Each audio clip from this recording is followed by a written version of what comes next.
বাংলাদেশের ওলামায়ে কেরাম এবং বাংলাদেশের আপামর জনগণের একমাত্র আস্থার প্রতীক শাইখুল হাদিস ইবনে শাইখুল হাদিস আল্লামা মামুনুল হক। এ পর্যায়ে বক্তৃতা নিয়ে আসছেন শাইখুল হাদিস আল্লামা মামুনুল হক।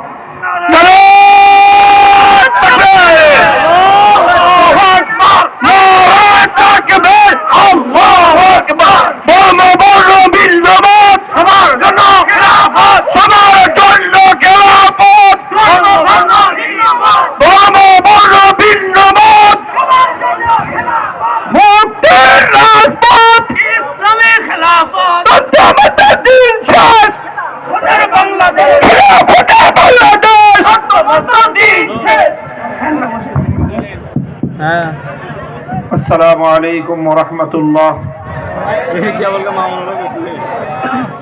নাহমাদুল্লাহ তাআলা ওয়া নুসাল্লি আলা রাসূলিহিল কারীম। আউযু বিল্লাহি মিনাশ শাইতানির রাজীম। বিসমিল্লাহির রাহমানির রহিম। ওয়া লা তারকানু ইলাল লাযীনা যালামু ফাতামাসসাকুমুন নার। সাদাকাল্লাহুল আযীম। বাংলাদেশ খেলাফত মজলিস পাবনা জেলা শাখা কর্তৃক আয়োজিত আজকের এই গণসমাবেশে উপস্থিত সংগ্রামী সভাপতি, উপস্থিত বাংলাদেশ খেলাফত মজলিসের সংগ্রামী মহাসচিব সহ কেন্দ্রীয় নেতৃবৃন্দ, উপস্থিত বাংলাদেশ খেলাফত মজলিস ও সহযোগী সংগঠন সমূহের জেলা শাখা ও তৃণমূল পর্যায় থেকে সমবেত নেতৃবৃন্দ, সংগ্রামী জেলার দায়িত্বশীল কর্মী ভাইয়েরা, সর্বস্তরের পাবনা জেলাবাসী, আমি সর্বপ্রথম আজকের মঞ্চে দাঁড়িয়ে মহান আল্লাহ পাক রব্বুল আলামিনের দরবারে শুকরগুজারি আদায় করছি, যিনি বাংলার মানুষের বুকের উপর জগদ্দল পাথরের মতো চেপে বসা স্বৈরাচারী ফ্যাসিবাদী শেখ হাসিনা সরকারকে উৎখাত করে এদেশের মানুষকে মুক্ত বাতাসে নিঃশ্বাস গ্রহণ করার সুযোগ করে দিয়েছেন। ফালিল্লাহিল হামদু আলা যালিক। এরপরে আমি অত্যন্ত কৃতজ্ঞতা ভরে স্মরণ করছি সেই সকল বীর শহীদদেরকে 2009 সালের পিলখানা ট্র্যাজেডিতে, 2013 সালের নবী প্রেমিকদের শাপলা চত্বরের গণজমায়েতে, 2014-15 সালে ফ্যাসিবাদ বিরোধী সংগ্রামে, 2021 সালের ভারতীয় নরখাদক নরেন্দ্র মোদীকে বাংলাদেশে আনার তীব্র প্রতিবাদী আন্দোলনে, সর্বশেষ 2024 সালের জুলাই এবং আগস্টে জীবন দানকারী সেই 2,000 সহস্রাধিক বাংলার দামার সন্তানদের সহ সকল বীর শহীদান গুম খুন ও হত্যাকাণ্ডের শিকার ফ্যাসিবাদের হাতে নিপীড়িত বাংলার সেই সকল জনপদের মাজলুম মানুষকে, যাদের আত্মত্যাগ এবং রক্তের সিঁড়ি বেয়ে বাংলাদেশ আজ দ্বিতীয়বারের মতো স্বাধীনতা লাভ করেছে। সংগ্রামী সাথী ও বন্ধুগণ, স্বাধীন বাংলার মাটিতে দাঁড়িয়ে আজকে আমরা দ্ব্যর্থহীন ভাষায় বলতে চাই, বাংলাদেশ এবং বাংলাদেশের মানুষ বহু রক্ত দিয়েছে, অনেক রক্ত, অনেক ত্যাগ, কোরবানি এবং অনেক সংগ্রাম এবং অনেক লড়াই করে এই স্বাধীন বাংলাদেশকে অর্জন করেছে। এই বাংলাদেশ কারো কৃপায় অর্জিত হয়নি। এই বাংলাদেশ কোন চিহ্নিত শ্রেণী বিশেষের সংগ্রামের ফসল নয়, বরং এই বাংলাদেশ এই দেশের মানুষের দীর্ঘ সংগ্রাম এবং তাদের দীর্ঘ আন্দোলনের একটি ফসল। এই আন্দোলন সংগ্রামে 190 বছর পর্যন্ত সাম্রাজ্যবাদী ব্রিটিশের বিরুদ্ধে আমাদেরকে লড়তে হয়েছে। এই বাংলাদেশকে অর্জন করতে গিয়ে 19 শতকের গোড়ার দিকে, 20 শতকের গোড়ার দিকে কলকাতার দাদাবাবুদের আধিপত্যবাদী হিন্দুত্ববাদের বিরুদ্ধে আমাদেরকে লড়াই করতে হয়েছে। এই বাংলাদেশকে অর্জন করতে গিয়ে 1971 সালে স্বৈরাচারী পাক হানাদার বাহিনীর বিরুদ্ধে আমাদেরকে লড়াই করতে হয়েছে। তিনটি আধিপত্যবাদী সংগ্রামের বিরুদ্ধে লড়াই করে এই স্বাধীন বাংলাদেশকে অর্জন করা হয়েছে। এই স্বাধীন বাংলাদেশ অর্জন করতে গিয়ে যেমনি ভাবে সাম্রাজ্যবাদী ব্রিটিশকে হটাতে হয়েছে, যেমনি ভাবে সাম্রাজ্যবাদী আধিপত্যবাদী খবরদারি পশ্চিমবঙ্গের সেই দাদাবাবুদের কর্তৃত্বকে খর্ব করতে হয়েছে, এই বাংলাদেশ অর্জন করতে গিয়ে একইভাবে পশ্চিম পাকিস্তানের খান পাঠানদের প্রভুত্বের জবনিকাপাত ঘটিয়ে বাংলাদেশ নামক এই লাল সবুজের পতাকা আমাদের অর্জন করতে হয়েছে। সেই লাল সবুজের পতাকায় বারবার শকুনের হামলা হয়েছে। এদেশে বারবার ভিনদেশী সাম্রাজ্যবাদী আগ্রাসনের নখদন্ত এসে আমাদের স্বাধীনতাকে ক্ষতবিক্ষত করবার চেষ্টা করেছে। সর্বশেষ 2008 সাল থেকে 2024 সাল পর্যন্ত একটি ভিনদেশী অপশক্তির কৃতদাসী হিসেবে বাংলাদেশের ক্ষমতার মসনদে লেডি ফেরাউন হিসেবে আখ্যায়িত হয়ে স্বৈরাচারী ফ্যাসিবাদী জালিম শেখ হাসিনা বাংলার মানুষের অধিকারকে বুটের তলায় পিষ্ট করেছে, গুম খুনের স্বর্গরাজ্যে বাংলাদেশকে পরিণত করেছিল। সংগ্রামী সাথী ও বন্ধুগণ, আমরা দেখেছি প্রতিবার যখনই বাংলাদেশের মানুষ মুক্ত হতে চেয়েছে, নিজেদের অধিকার এবং অভিপ্রায়কে বাস্তবায়ন করবার চেষ্টা করেছে, এদেশের মানুষের ইচ্ছা এবং আকাঙ্ক্ষাকে ষড়যন্ত্রের মাধ্যমে হাইজ্যাক করার চেষ্টা করা হয়েছে। আমরা দেখেছি 1971 সালে যখন এদেশের মানুষ জালিমের বিরুদ্ধে লড়াই করে মুসলিমের অধিকার প্রতিষ্ঠার জন্য দেশটাকে স্বাধীন করেছিল, যে দেশের স্বাধীনতার ঘোষণার শুরুতেই আল্লাহর উপর অবিচল আস্থা এবং বিশ্বাস রেখে ইনশাআল্লাহ বলে যে মুক্তিযুদ্ধের সূচনা হয়েছিল, যে মুক্তিযুদ্ধের কথা ছিল জালিমের বিরুদ্ধে মজলুমের লড়াই, সেই মুক্তিযুদ্ধ শেষ হতে না হতে 71-এর 16 ডিসেম্বরের পরে 72 সালে এসে ভিনদেশী একটি এজেন্ডা বাস্তবায়নের মাধ্যমে আরেকটি দেশের প্রেসক্রিপশন অনুযায়ী সেই দেশের সংবিধানের মূল 4 নীতিকে ভিত্তি করে বাংলাদেশে 72-এর সংবিধান তৈরির মাধ্যমে 71-এর মুক্তিযুদ্ধের চেতনাকে হাইজ্যাক করা হয়েছিল। শুধু হাইজ্যাক করে ক্ষান্ত হয়নি, 71-এর মুক্তিযুদ্ধের প্রকৃত চেতনাকে ভুলুণ্ঠিত করে 72-এর ভেজাল চেতনা এদেশে মুক্তিযুদ্ধের চেতনা নামে প্রতিষ্ঠিত করবার পায়তারা চালানো হয়েছে। এরপরে 72 সাল থেকে 2024 সাল পর্যন্ত যারা সেই বাকশালী সেই 72-এর ভেজাল চেতনার বিরুদ্ধে কথা বলতো, তাদেরকে স্বাধীনতা বিরোধী শক্তি হিসেবে আখ্যায়িত করবার পায়তারা চালানো হয়েছে। এভাবেই বিগত ফ্যাসিবাদী সরকারের নেতৃত্বে বাংলাদেশকে বিভাজিত করে, বাংলাদেশকে বিভক্ত করে এদেশের অগ্রযাত্রাকে রুখে দেওয়ার গভীর এক ষড়যন্ত্র বাস্তবায়ন করা হয়েছে। সংগ্রামী সাথী ও বন্ধুগণ, আমরা দেখেছি এদেশের মানুষ যখনই তাদের অধিকার আদায় করবার জন্য মাঠে নেমেছে, সর্বশেষ আমরা দেখেছি এদেশের 4 কোটি ছাত্র জনতা কোটা সংস্কার এবং কোটা বিরোধী আন্দোলনে যখন তাদের ন্যায্য অধিকার প্রতিষ্ঠার জন্য সংগ্রামে নেমেছে, 4 কোটি তামাল সন্তানদেরকে ক্ষমতার মসনদে বসে ভিনদেশী কৃতদাসী স্বৈরাচারী শেখ হাসিনা রাজাকারের বাচ্চা বলে গালি দিয়েছে। তখন বাংলার প্রতিটি শিক্ষাঙ্গন থেকে আমার ছাত্র জনতা ঐক্যবদ্ধভাবে স্লোগান তুলেছিল, তারা বলেছিল অধিকার চাইলে যদি রাজাকার হতে হয়, ইনসাফের কথা বললে যদি রাজাকার হতে হয়, দেশের পক্ষে কথা বললে যদি রাজাকার হতে হয়। রাতের গভীরে প্রতিটি শিক্ষাঙ্গন থেকে স্লোগান উঠেছিল, আমি কে তুমি কে। সেদিনই স্বৈরাচারী শেখ হাসিনার বিভাজনের রাজনীতি, ভণ্ডামির রাজনীতির কবর রচিত হয়েছিল। সংগ্রামী সাথী ও বন্ধুগণ, এরপরে সে বিতাড়িত হয়েছে 5ই আগস্ট। বিতাড়িত হওয়ার পূর্বে বাংলাদেশ যেন নিজের পায়ে দাঁড়াতে না পারে, বাংলাদেশ যেন সামনের দিকে অগ্রগামী না হতে পারে, তার যা করণীয় ছিল, যা করা সম্ভব ছিল সবগুলোই তারা করেছে এবং আরেকটি দেশের এজেন্ডা বাস্তবায়ন করে বাংলাদেশকে ভিন্ন আরেকটি দেশের করদ রাজ্যে পরিণত করবার ষড়যন্ত্র চালিয়েছিল। সংগ্রামী সাথী ও বন্ধুগণ, দম্ভ করে তারা বলতো, অহংকার করে সে বলতো, শেখ হাসিনা পালায় না। আমি বাংলার মানুষের কাছে জানতে চাই, শেখ হাসিনা পালায় না পালায় না? শেখ হাসিনা বাংলাদেশে থেকেছে না পালিয়ে গেছে? মুক্তিকামী মানুষের জনস্রোতের সামনে বাংলার মাটিতে থেকে সে টিকতে পারে নাই।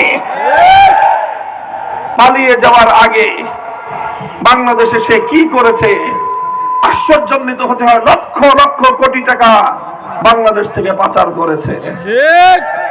আশ্চর্য লাগে যে একটা বিধবা নারী, তার তো এত সম্পদের প্রয়োজন হয় না, সে তার সাঙ্গপাঙ্গদেরকে নিয়ে, তার পরিবারের সদস্যদেরকে নিয়ে এভাবে দেশটাকে খোকলা করে দেশের সকল অর্থবিত্তকে বিদেশে পাচার করে বাংলাদেশের অর্থনীতির মেরুদণ্ড ভেঙে দেওয়ার পায়তারা চালানো কারণটা কি? কারণ আর কিছু নয়, এত সম্পদের প্রয়োজন ওই বিধবা নারীর ছিল না। সে সম্পদ চুরি করেছে মূলত বাংলাদেশের অর্থনীতির ভিত ধসিয়ে দেওয়ার জন্যই। বাংলাদেশ যেন বিশ্ব দরবারে মাথা উঁচু করে দাঁড়াতে না পারে, এটাই ছিল তার দুরভিসন্ধি। এই দুরভিসন্ধি সে কেন করেছিল? কারণ তার রাজনীতিটাই ছিল বাংলাদেশের মানুষের কাছ থেকে প্রতিশোধ গ্রহণের রাজনীতি। সংগ্রামী সাথী ও বন্ধুগণ, তাকে নিয়ে আর বেশি কথা বলতে চাই না, শুধু বলতে চাই আমার প্রতিবেশী দেশ হিসেবে ভারতকে আমরা বলবো, তোমরা বাংলাদেশের এই পালিয়ে যাওয়া খুনি ওয়ারেন্টভুক্ত আসামিকে তোমাদের বুকে আশ্রয় দিয়ে বাংলাদেশের মানুষের সঙ্গে, বাংলাদেশের জনগণের সঙ্গে সম্পর্কের বুকে তোমরা ছুরিকাঘাত করেছো। তোমরা তাকে আশ্রয় দিয়েছো, আমরা মেনে নিয়েছি। তোমরা সেখানে তাকে বধূর মতো আপ্যায়ন করছো, সেটাও আমরা মেনে নিয়েছি। কিন্তু সেখান থেকে আমার বাংলার স্বাধীনতার বিরুদ্ধে, এদেশের মানুষের অধিকারের বিরুদ্ধে ষড়যন্ত্র করবে, বাংলার মানুষ সেটা বরদাস্ত করে নেবে না। আমরা ভারত রাষ্ট্রকে বলতে চাই, বিগত এই 5ই ফেব্রুয়ারি ভারতের মাটিতে বসে ভারতের প্রযুক্তিকে ব্যবহার করে বাংলাদেশের পলায়নকারী স্বৈরাচারী শেখ হাসিনা বাংলাদেশের অভ্যন্তরে বিশৃঙ্খলা সৃষ্টি করবার জন্য বাংলাদেশের বিরুদ্ধে প্রতিহিংসাপরের যে বক্তব্য প্রদান করেছে, তার বক্তব্যকে কেন্দ্র করে নতুন করে গোটা বাংলাদেশে আবার অস্থিতিশীলতা তৈরি হয়েছে। এর দায় শুধুমাত্র শেখ হাসিনা এবং তার দল আওয়ামী লীগকে নয়, বরং রাষ্ট্র হিসেবে ভারতকেও তার দায় বহন করতে হয়। আমরা জানতে চাই, আমাদের পার্শ্ববর্তী প্রতিবেশী দেশ হিসেবে তোমরা বাংলাদেশের সঙ্গে সম্মানজনক কূটনৈতিক সম্পর্ক রাখতে চাও কি চাও না? পরিষ্কার জবাব দিয়ে দাও।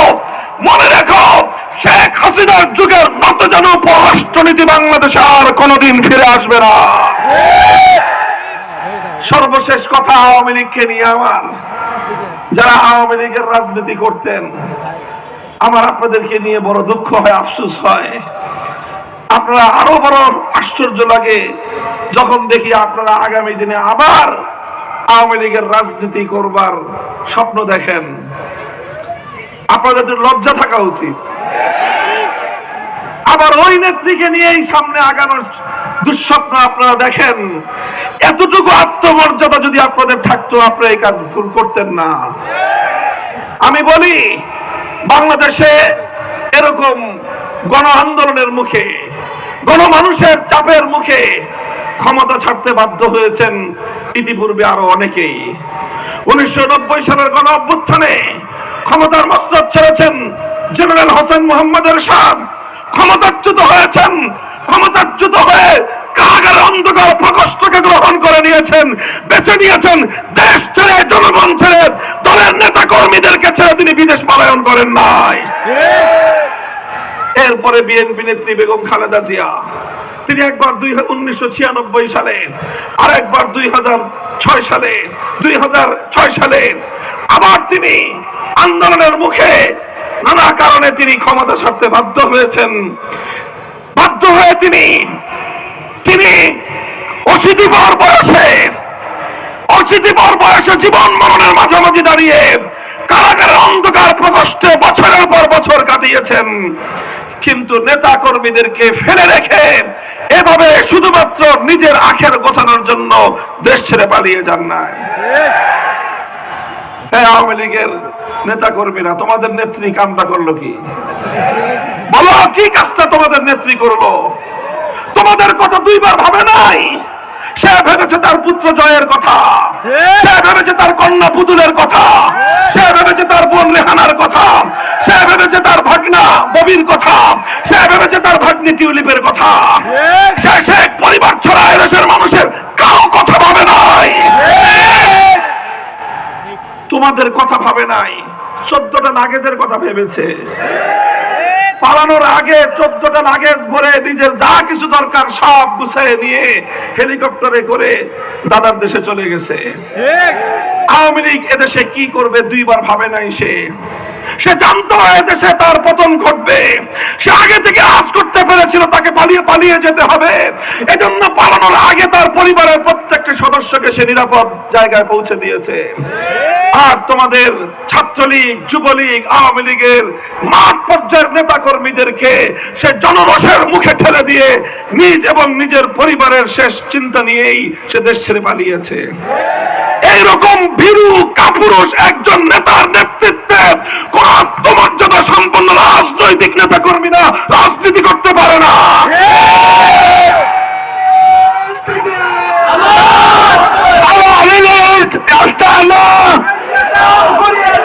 বাংলাদেশে হবে না।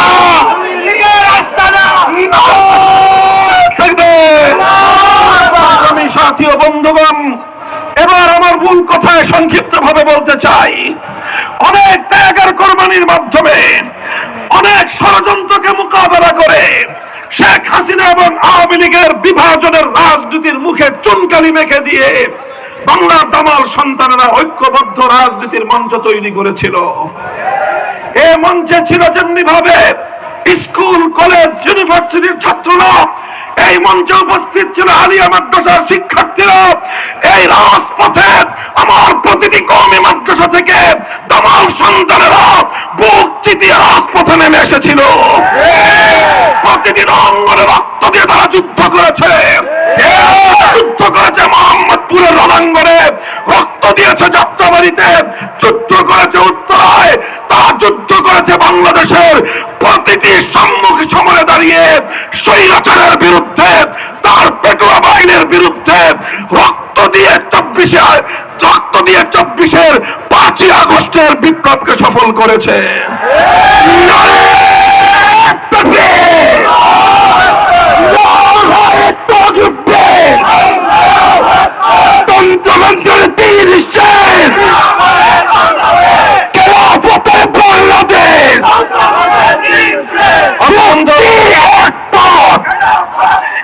অত্যন্ত দুঃখ এবং পরিতাপের সঙ্গে বলতে হয়, শেখ হাসিনার কাঁধে যে ভূত সওয়ার হয়েছিল, সেই ভূত শেখ হাসিনার কাঁধ থেকে নেমে মনে হচ্ছে বাংলাদেশে নতুন কারো কারো কাঁধে ভর করেছে। আবার তারা তাওহীদি জনতাকে কটাক্ষ করে বিভাজনের রেখা টানতে চায়। পরিষ্কার ভাষায় বলি, বাংলাদেশের ইসলাম এবং স্বাধীনতা এক সূত্রে গাঁথা। বাংলাদেশের স্বাধীনতা এবং ইসলাম এক সূত্রে গাঁথা। এদেশের ইসলাম যদি আক্রান্ত হয়, স্বাধীনতা বিপন্ন হবে। যারা বাংলাদেশে ইসলামের শত্রু, তারাই স্বাধীনতার দুশমন। যারা বাংলাদেশের ইসলামের বিপক্ষ, তারাই স্বাধীনতা বিরোধী অপশক্তি। ইসলাম নিয়ে কোনো কটাক্ষ স্বাধীন বাংলার মাটিতে বরদাস্ত করা হবে না। এদেশের তাওহীদি জনতার তোপের মুখে ইসলাম, আল্লাহ পাক রব্বুল ইজ্জত এবং তার মহানবী মুহাম্মদুর রাসূলুল্লাহ সাল্লাল্লাহু আলাইহি ওয়াসাল্লাম মহাগ্রন্থ আল কোরআনুল কারীমের বিরুদ্ধে কটূক্তি করে এদেশে ইসলাম বিরোধী চরম বিতর্কিত তসলিমা নাসরিন বিতাড়িত হয়েছে। তাকে নতুন করে পুনর্বাসন করবার কোন ষড়যন্ত্র বাংলাদেশ মানবে না। সংগ্রামী সাথী ও বন্ধুগণ, একই সঙ্গে আমরা বলতে চাই, বাংলাদেশ এবং ইসলাম একই সূত্রে গাঁথা। 24 জুলাই আগস্টের বিপ্লব যেভাবে আমাদেরকে দেখিয়েছে কিভাবে ঐক্যবদ্ধ হতে হয়, আমরা দেখেছি বাংলাদেশের রাজপথগুলোতে আমাদের সন্তানেরা তারা বুলেটের মুখে স্লোগানে স্লোগানে রাজপথ উত্তাল করে তুলেছে, রক্ত দিয়েছে, জীবন দিয়েছে, রাজপথ ছেড়ে পালিয়ে যায় নাই। যখনই নামাজের সময় হয়েছে, আমাদের সেই সংগ্রামী বীর ছাত্র জনতা রাজপথে দাঁড়িয়ে আজানের আওয়াজ, আল্লাহু আকবারের ধ্বনিতে আকাশ বাতাস মুখরিত করেছে। সেই রাজপথ, যেই রাজপথে আবু সাঈদদের রক্ত রঞ্জিত হয়েছে, যে রাজপথে জীবন দিয়েছে বীর মুগ্ধরা, সেই রাজপথে দাঁড়িয়ে আমার ছাত্র জনতা সারিবদ্ধ হয়ে জামাতের সাথে নামাজ আদায় করে আল্লাহর দরবারে রাজপথকে তারা সেই জায়নামাজ বানিয়ে আল্লাহর দরবারে সিজদায় লুটিয়ে পড়েছে। তারপর সেখানে আল্লাহর কাছে হাত তুলে চোখের অশ্রু ছেড়ে সাহায্য কামনা করেছে। আমার আল্লাহ সাহায্য করেছেন, বলেন কথা ঠিক কিনা? আল্লাহর সাহায্যে অবশেষে 5ই আগস্ট বিপ্লব সফল হয়েছে। কাজেই বাংলাদেশের এই বিপ্লবের কথা ভুলে গেলে চলবে না। 5ই আগস্টের বিপ্লবের পর দুপুর 2টো থেকে 3টা পর্যন্ত টেকনাফ থেকে তেঁতুলিয়ায় মুসলমানদের জনপদে অবৈধভাবে গড়ে ওঠা ভাস্কর্য নামক প্রতিটি মূর্তি ভেঙে গুড়িয়ে দেওয়া হয়েছে। কিন্তু হিন্দুদের কোন মন্দিরে, কোন উপাসনালয়ে ফুলের টোকা দেওয়া হয় নাই। এখান থেকে আগস্ট বিপ্লবের প্রকৃত চিত্র পাওয়া যায়। এই বিপ্লব ছিল অসাম্প্রদায়িক বিপ্লব। এই বিপ্লব ছিল এদেশের ধর্মপ্রাণ মুসলমানদের তাওহীদি চেতনার বিরুদ্ধে প্রচলিত ষড়যন্ত্রের বিরুদ্ধে বিপ্লব। এই বিপ্লব ছিল সাম্প্রদায়িক সম্প্রীতির বিপ্লব। জাতি, ধর্ম, বর্ণ নির্বিশেষে প্রতিটি ধর্মাবলম্বীদের অধিকার আদায়ের বিপ্লব। সংগ্রামী সাথী ও বন্ধুগণ, সর্বশেষ উদাত্ত আহ্বান জানাতে চাই, আগামীর বাংলাদেশ ইসলামপন্থীদের একটি মজবুত ঐক্যের মাধ্যমে সকল বিদেশি শক্তির ষড়যন্ত্রকে মোকাবেলা করে, তাদের রক্তচক্ষুকে উপেক্ষা করে একটি ইসলামী বাংলাদেশ গড়ে তুলবার জন্য ঐক্যবদ্ধ রাজনৈতিক মঞ্চ আমরা দেখতে চাই। নেতৃবৃন্দ, আমরা কাজ করছি। যদি এদেশের ইসলামপন্থী নেতৃবৃন্দ, আলেম সমাজ ঐক্যবদ্ধ হয়ে আপনাদের কাছে উদাত্ত আহ্বান জানায়, আপনারা যেমনি ভাবে ফ্যাসিবাদের বিরুদ্ধে ঐক্যবদ্ধ ছিলেন, আগামীর সেই বাংলাদেশ গড়বার জন্য এদেশের ইসলামী নেতৃত্বকে সহযোগিতা করবেন তো ইনশাআল্লাহ। মনে রাখবেন, আমরা যে বৈষম্য বিরোধী বাংলাদেশ গড়তে চাই, এই বৈষম্যহীন বাংলাদেশ মানব রচিত তন্ত্র মন্ত্র দিয়ে পূর্ণাঙ্গ বাস্তবায়ন করা সম্ভব হবে না। এজন্য প্রয়োজন পূর্ণাঙ্গ সাম্য, ন্যায় এবং ইনসাফের বাংলাদেশ গড়তে চাইলে একমাত্র গ্যারান্টি আল্লাহ প্রদত্ত খেলাফতের ব্যবস্থা, ইসলামী রাজনীতি খেলাফত ব্যবস্থা চাই। সেই খেলাফত ব্যবস্থা বাস্তবায়ন করার জন্য বাংলাদেশ খেলাফত মজলিস, বাংলাদেশ খেলাফত যুব মজলিস, বাংলাদেশ খেলাফত শ্রমিক মজলিস, বাংলাদেশ খেলাফত ছাত্র মজলিসের নেতৃত্বে পাড়ায় পাড়ায় খেলাফতের দুর্গ গড়ে তুলতে হবে। আপনারা খেলাফতের দাওয়াত মানুষের কর্ণকুহরে পৌঁছে দিন। ইনশাআল্লাহ আমরা সোনার বাংলাদেশ দেখেছি, নতুন বাংলাদেশ দেখেছি, সবুজ বাংলাদেশ দেখেছি, ডিজিটাল বাংলাদেশ দেখেছি। এবারের বাংলাদেশ হবে ইসলামের বাংলাদেশ, এবারের বাংলাদেশ হবে খেলাফতের বাংলাদেশ। সেই বাংলাদেশ গড়বার দৃঢ় প্রত্যয় ব্যক্ত করে আপনাদের সকলকে সেই সংগ্রামের আহ্বানী সালাম জানিয়ে বক্তব্য শেষ করছি। নাসরুম মিনাল্লাহি ওয়া ফাতহুল করিব ওয়া আখিরু দাওয়ানা আলহামদুলিল্লাহি রাব্বিল আলামিন। সুবহানাল্লাহি ওয়া বিহামদিহি, সুবহানাকাল্লাহুম্মা বিহামদিক, আশহাদু আল লা ইলাহা ইল্লা আনতা, আস্তাগফিরুকা ওয়া আতুবু ইলাইক। আল্লাহুম্মা আমিন বিরহমাতিকা ইয়া আরহামার রাহিমিন।